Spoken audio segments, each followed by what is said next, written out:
Hi everybody, I am Keaton and this is Good Catholic Season 7, Episode 19, and I hope you all are having a wonderful 2020 so far. And before we get into today's topic, first I wanted to say that starting last episode, my comments just started randomly disabling. Like it says comments are disabled. Normally that means that the creator disabled the comments, but I did not. I didn't do anything to the comments and they would disable. And to be honest, I have no idea why that is. I think it might have to do with something that, like, there's a kid in the video, so they have to disable the comments. I don't know.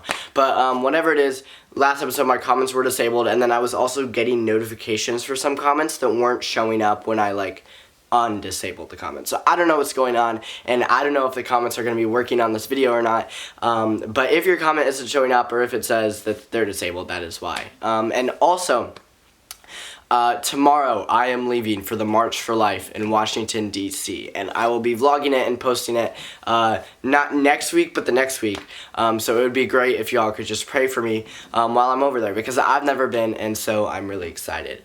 And for today's topic, I wanted to talk to y'all about the 4 marks of the church, which are 1, Holy Catholic and Apostolic Church. So let's get into it. So the 4 marks of the church are really important. It's basically the definition of what the Catholic Church is. It's 1, Holy Catholic and Apostolic Church. And so obviously I want to start off with the first one, which is 1. Now the cool thing about just these 5 words, 1, Holy Catholic and Apostolic, oh, that's 4. My bad. 4 marks of the church. Cool thing about these 4 marks of the church is that each one is like so in depth. So 1 is the first one, and this means that we are all united under Jesus Christ. We are all one body. And I think that that's really important to remember, especially when we see so much division in today's world, and even division in the Catholic Church. It can actually be pretty sad with the division. So it's important to remember that we are one. We are all united under Jesus Christ. Because when Jesus Christ founded the Catholic Church, he founded us as founded us. He found us as one. Is it found us or founded us? I don't know. Anyway, we are all one body, and that's something that's important to remember. We are all one body in the Catholic Church. And I want to repeat that over and over again because it's just so important, especially with all the division in today's world. And the Catholic Church, it's always had its ups and its downs, right? Especially in the past, like with Christian persecution, there's been a ton of that, right?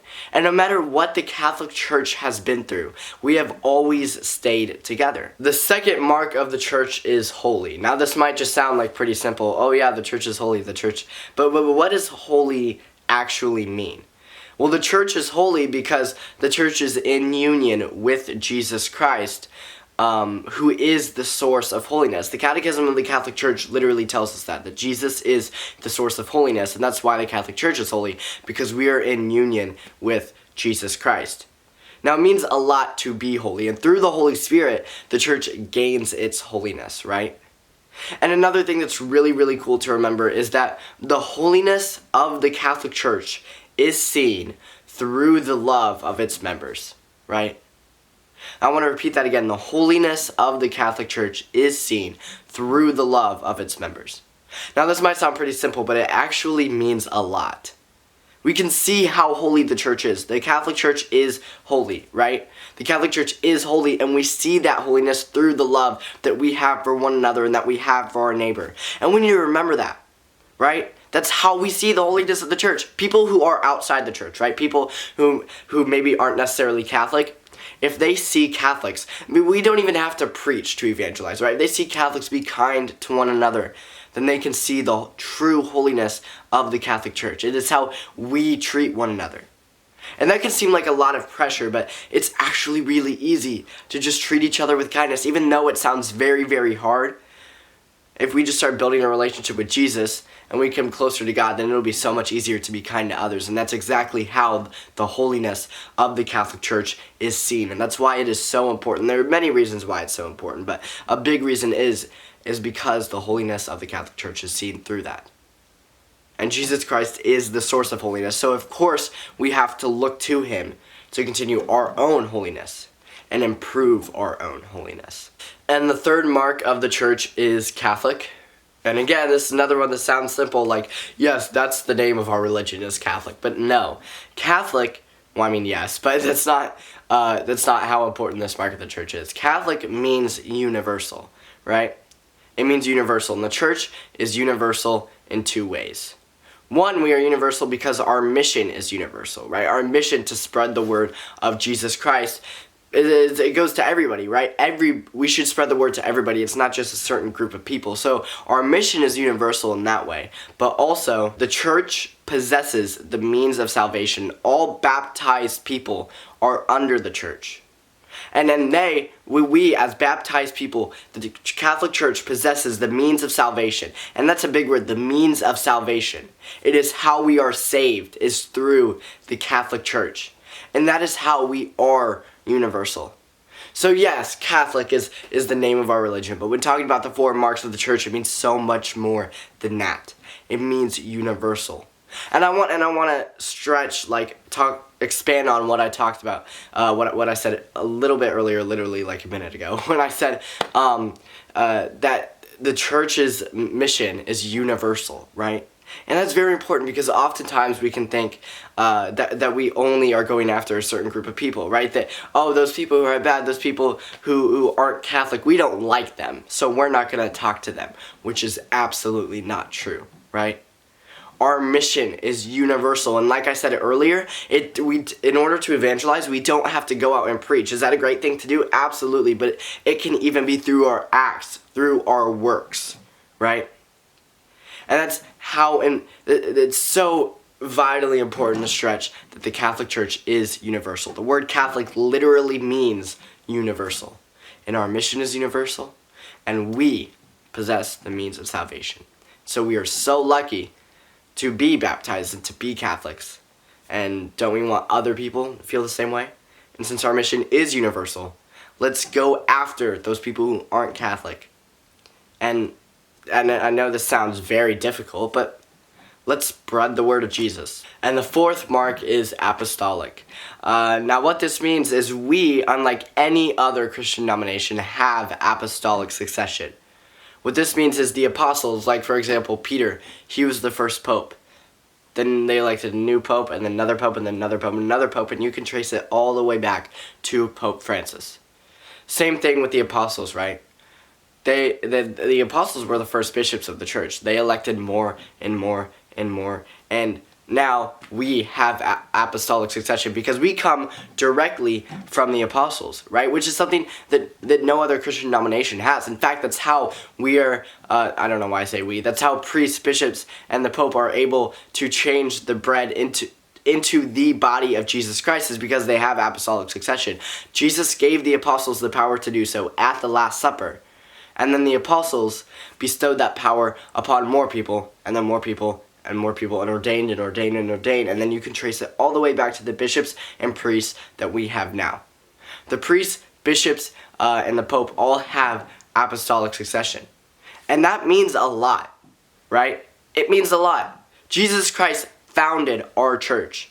And the way we are able, I don't know why I say we, the way they are able to not only do the Eucharist, but also forgive sins through confession, to perform these sacraments, is because of apostolic succession.